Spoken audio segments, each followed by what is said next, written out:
is too much people power. Our power.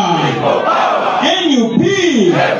And everywhere. Thank you very much. Please take your seats. Madam Deputy President,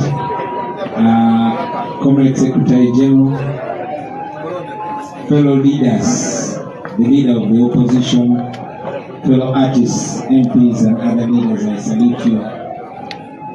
Madam First Lady, I know you insisted that you don't want to say anything, but allow me to allow you, to allow us to insist that at least you come and wave to them. It's just waving. With the microphone in your hand.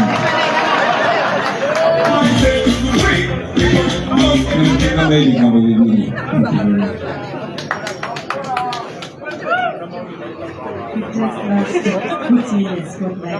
and gentlemen, good afternoon. I did not plan to say anything today because I just came to stand in solidarity with the members of the National Unity Platform, especially the women who are there to pray for their deceased loved ones. I'll leverage this moment to appreciate the leadership of the National Unity Platform, of course under the able leadership of His Excellency our President, for continuing to celebrate this day, and which comes to remind us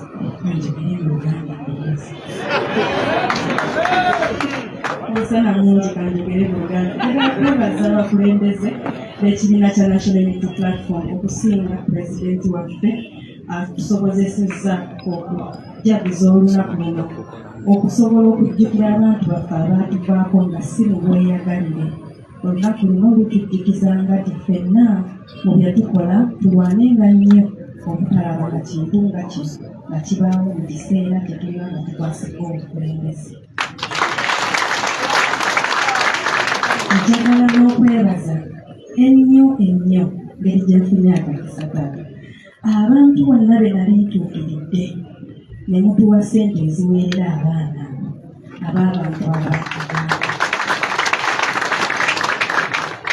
I'll say that in English because most of them appreciate Shifra. Shifra, come forward quickly.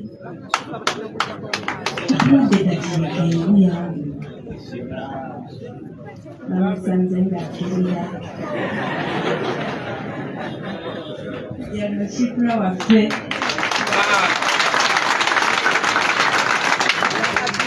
Shifra gwe nkola naye n'abalala bangi ate ng'akola under the leadership of the Secretary General. Shifra nkwebaza okubeererawo abantu bano twandibanga tusabbula tetusobodde naye weebale nnyo okumanya ani asinga okwetaaga ki. Taata nebanzisa akadde konkadde era njagala okwenkareginga abazadde bonna abali eyo nga okimanyi nti omwana wo yakuvaako mu kiseera kino tuli naawe tusaba naawe tuyimiridde naawe era bwobanga olina kyonna kyowulira nga weetaaga nga mutuufu tekisobolanga tukira obukulembeze bwe tulaba tunasobola okweta.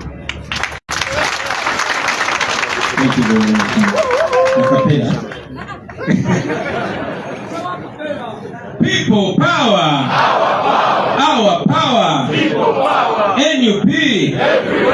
Everywhere. NUP. Thank you very much, comrades, ladies and gentlemen.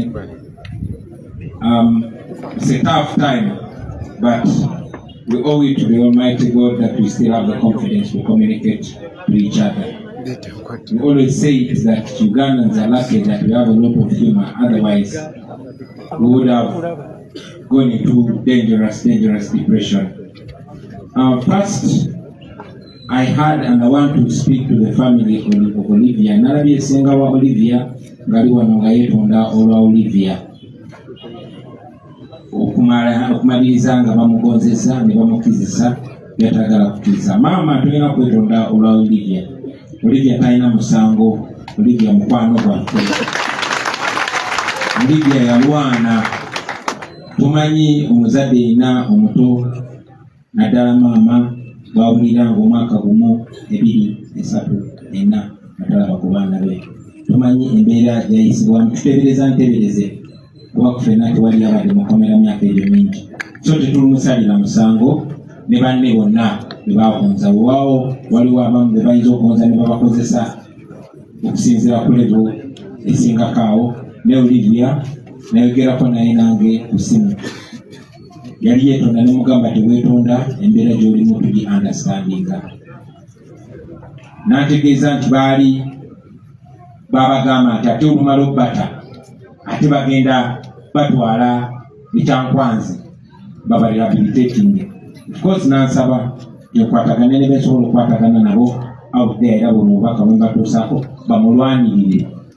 Ejjoogo n'okukakanyizibwa bye bamutuusaako bibeere nga bimala. Bw'omala ekibonerezo kye kye bamukakako bukasi agenda alaba abaana be. So njagadde omanye maama Olivia, we don't hold anything against her. Mu kiseera kye kimu njagala okwogera ne famire z'abannaffe abakyagaanye, abantu nga Kalanzi, abantu nga Machete n'abalala bangi. Weewaawo bannaffe Olivia tetubasalira musango newankubadde era tugenda maaso nga tugamba baali basuulamu okubakkirizisa omusango gwa Nagomala bwe gutyo, okubateekako ekirambo ekya terrorist n'okubononera ebiseera byabwe b'omu maaso. Naye baganda baffe abakyalemedde kutuyimirira nabo era tumanyi nti oluvannyuma lwa byonna bajja kuwangula kubanga tebalina musango. Ndabye wano abaana b'abagenzi nenenyamira, ndaba famire z'abantu abo babuzibwawo nenenyamira. Naye njagala guno omukisa gutwale okwebaza famire ezo. Wabaddewo kaweefube mungi otuteeka akazitaako ku mitima. Era ng'omwana bw'agambye kuba kye kigambo ekijja mangu. Taata baamutta ng'agenza okwekalakaasa kwa Bobi Wine nga bamusibye. Famire ze zimu funa obuzibu okubatunula mu maaso kubanga waliwo eyo burden gyemba nayo. Naye mwebale nnyo famire zonna ku understanding nga ti munnange si musango gwaffe. Abantu bamwe baatemulwa, si ffe twabatemula, Museveni yabatemula. Baana bange, weewaawo bakadde bammwe, taata wammwe, bamama wammwe bamutta ng'alwanirira obulamu bwange n'eddembe lyange. Nga nange bwesibiddwa nga lwanirira ery'abalala bonna. Naye baana bange sinze nataba kitammwe, Museveni yatta kitammwe. Museveni yalagira abasajja be ne bagenda ne batemula abantu bammwe. Bano bonna be mulaba Museveni yabatta. Ne batuwa amannya, ne batubuulira bano Amini yabatta, bano Obote yabatta, tetuwa amannya. Ne bano twabalabako. Era abasinga tumanyi bwe baabakira. Tumanyi n'aba DPC abaali ba DPC ki, ba RPC ki abaali bakomandinga. N'abamu bamanyiddwa abaabakuba amasasi. Naye njagala okubalayirira nti olunaku lumu obwenkanya bujja kusaabirwa.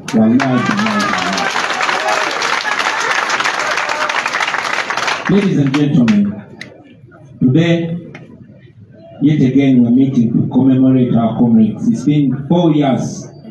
On this very day, 4 years ago, a dark cloud covered our nation. More than 150 innocent, unarmed citizens were mowed down, were massacred in cold blood. These people were, as you've noticed, fathers, sons, mothers, daughters, friends, comrades of various people that were killed. These people were killed just for coming out and exercising their constitutional right to protest against injustice. We lost friends and comrades, but these families here lost loved ones. They lost breadwinners. They lost an entire support system. Today we can only try to stand in the gap and mitigate. We can only try to represent, but we cannot fill that gap. But we know one day their families and the nation will acknowledge that their lives were not lost in vain. All this pain, all these tears, year in, year out, were caused by just the greed of one man that is determined to keep power at all costs. He does not care what the nation has to lose. But again, we are also here to tell General Museveni that we shall not stop, that we are not going to give up, that we are going to fight on until the cause for which these people died is realized. We are never, ever going to give up. We know that all dictators, when they lose legitimacy, they turn to violence. You've seen that with Omar al-Bashir of Sudan. You've seen that with Mugabe in Zimbabwe. But there's only one common thing about all these dictators, that in the end, they fall. In the end, they all fall. And we know that the end of 7 is going to be very, very soon. You've seen the prayers. Katonda tenibase. Katonda jali. Edajja kumusasula mu currency nyinyi jaina. Okumusasulamu. This massacre was intended to instill fear in the hearts of people. Abantu batye, so that they never at any one time rise up against a dictatorship. Well, it worked for a while, but I can tell you that we refuse to live under fear. We might have thought that it's going to derail us for a while, but it gave us even more reason to fight on, because there's nothing anymore for us to lose. We shall fight on, and we shall win, and we shall go ahead to honor the promises and the desires of these our comrades. Today, ladies and gentlemen, I want to request all of Uganda, all of the people of Uganda, to think about these people. These are multi-cultural people, different tribes, different religions, different genders, different thoughts. Many of them were innocent people, like Kamuyap. Like the young man in Busoga, he was watching TV, and others. But these people were killed. These victims, ladies and gentlemen, could have been maybe slightly above 100, but the effect went as far as millions. As we stand here today, the conscience of our nation is still haunted by that atrocity, by that terror. But like I said, we dare to rise again. We dare to fight again. It is not just this blatant killing that has happened or still happens in Uganda. Friends, you know that Ugandans die every day, apart from the ones that are killed directly. For example, the Bijambia victims in Masaka, the victims of murder in Karamoja, those that were massacred in Kasese, and of course those in the November massacre. But many others are killed indirectly through the economic apartheid that is being imposed in places like Busoga, places like Karamoja, where you find somebody dies when they shouldn't or wouldn't have died, but they die because they cannot access a health facility. Those that die out of avoidable accidents, the roads that are in terrible condition, all those people are killed by Museveni. Tetunuli abo butunulizi banoboka bebase directly bebatemiri Gambia bebase Karamoja n'abantu abo bebavuza akagenderere bebatadeko apate yobo busosoze bwenyingiza kino kitundu kina kubeera kyavu ng'Ebusoga, kino kitundu kina kubeera kyavu ng'Ekaramoja. abo abafudde nga bafa olw'enzijanjaba enfu etaliiwo, olw'amakubo amabi ng'akabenje tekandibaddewo naye ne kabaawo, abo bonna battibwa eno regimu ya Museveni. Era nabo bwe mubanga musaba musabe Katonda naye amubonereze olw'ensonga eyo. So, friends, I want to ask us to wake up to the reality that we must put an end to this, to ensure that never again shall there be another commemoration of another mass murder like this. Only Ugandans can stop that, and we should stop it. We have the ability to do that. I know this is a very, very highly emotional time. I saw so many people fighting back tears. But like I told you some 2 or 3 days ago in Buito, that tears and sweat are both salty, but they will give you different results. Tears will give you sympathy, but sweat will give you victory. So, I want to encourage us not to keep crying about our lost comrades, but to start and continue sweating for the desires and the dreams for which they paid the ultimate price. To our comrades, bannaffe mwena tumanyi muli mu ggulu era tumanyi mutubuliriza era mutulaba, twagala nate okweyama n'okubasuubiza nti tetugenda kuzikiza, tetugenda kulekeraawo kulwanirira ekyo temwafiirira. Tujja kulemerako, tujja kulwana era tujja kuwangula, ate tetujja kukomaoko wabula tujja genda maaso tuzimbe ensi eryeyagaza abo ne mwalekawo wakati mu kubawa ekitiibwa. To the leaders, may this be a constant reminder that a huge sacrifice was paid. Many of our comrades opted to go to prison or to graves in order for you to go in that local government office, that MP office, and all these other offices. Please remember them in every decision that you're going to make. Bakulembeze bannaffe, bano abaana be mulaba baasalawo, abamu ne bagenda makomera gye bakyali, abalala ne bagenda mu ntaana tebeebase kati, abalala tetumanyi gye bali, ne bakola okusalawo okwo ne basasula omuwendo ogw'amaanyi ne bagenda yonna gye baagenda ewateeyagaza, mwe musobole okugenda mu ezo ofiisi ezeeyagaza.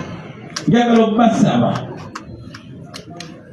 musobola okwerabira ekintu kyonna, naye buli bwe muba mukola okusalawo nga muli mu ofiisi ze mulimu, mujjukire abaana bano mubalowoozeeko, mukole okusalawo nga mumanyi timusalawo mu bifo ebyo abantu gye babateeka.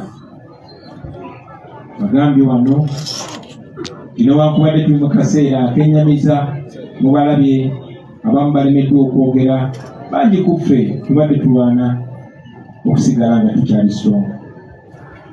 Amaziga gano tuyinza obutasobola gasangula, naye nakibajjukiza nti amaziga n'empuyo byonna biba bituununa, naye bikuwa ebyokuddamu byanjawulo bibiri. Amaziga gajja kuwa okusaasirwa, naye empuyo zijja kuwa obuwanguzi. So tuleme kubeera bubeezi mu maziga gokka nga tukaabira bannaffe abaatufaako, wabula tutuuyane nga tutuuyanira ekirooto n'ekigendererwa ekyabattisa. Tusobole okukeera ku makya nga tugamba bannaffe ne baafiira bwereere, tubeere nga tubayita abazira, nga bazira kubanga baafa naye nga kye baali balwanira tekyagaana paka wetwatuuka ne tumalako. Mwebale nnyo, mwebale ddala famire z'abannaffe okusigala nga muli naffe, okumanya amazima n'abaana okubayigiriza amazima. Temuggwamu maanyi, tetuggwamu maanyi ffenna. Tusigale nga tukyasaba Katonda, nga tumusaba obugumu, nga tumusaba amaanyi, nga tumusaba n'obusobozi n'okutuwanguza. naye ate Abaganda bagamba lubalembera naye mbirokotadde. Tusabe Katonda nga bwe tulwana kubanga Katonda ali ku ludda lwaffe, tagenda tulekerera. Manyi kibangi nnyo balina obusungu era Museveni bamusabira ekibi ekisembayo, naye munzikirize njawukanekuko n'abamu wakati mu busungu, wakati mu kunyolwa. Nze nsaba Katonda wangaze Museveni oyo amulage nti si ye Katonda. Njagala amulage nti Katonda abeera wamu n'abeeyisa obulungi. N'abo bonna bakozesa, oba basanze mu baweereza ba Katonda, oba basanze mu mizikiti, oba basanze mu ekereziya, n'abo bakozesa okusabira abantu esaala embi, nsaba Katonda abawanguze, abawangaze, si bawanguza, abawangaze, atukolere byonna byatukolera nga balaba. Babeerewo kuw'obujulizi nga balaba. Babeerewo tubagambe temwalinga Katonda ne gwe mwaweerezanga teyalinga Katonda. Katonda bibino byakola. Nkimanyi nti olunaku lumu nga tukyali balamu Katonda agenda kitulaga. Katonda agenda tutera emmeeza mu maaso gaffe, mu maaso g'abalabe baffe. Abataategeera Zabbuli eya 23, Katonda agenda tutekera emmeeza, Katonda agenda tubimbiza mu maaso g'abalabe baffe. Katonda agenda tuwanika ebbango mu maaso g'abalabe baffe. Agenda tubimbisa mu maaso ga Museveni, agenda tubimbisa mu maaso gaabo ababaka ba Sitaani bonna abalage ti Mukama abeera wamu n'abo abamwesiga. Mwebale nnyo mwebale ekyabasebe ne bannyabo. Njagala okusabira baganda baffe abaatufaako nga 18 ne 19, n'abo abaafa abaatemulwa nga 18 ne 19 Novemba 2020 tetunatuuka, n'abo abazze batemulwa oluvannyuma lwabyo byonna. Omukama abawe ekiwumula eky'emirembe, abagaziyize kabuli zammwe, abalongoseza amakubo gammwe, abatuuze wamu n'abatukuvu, naye okusingira ddala naffe abaasigalawo atuyambe tutuukirize ebirooto byammwe tusobole obeeyagaza nammwe gye muli muwumule emirembe. Mukama abeere nammwe.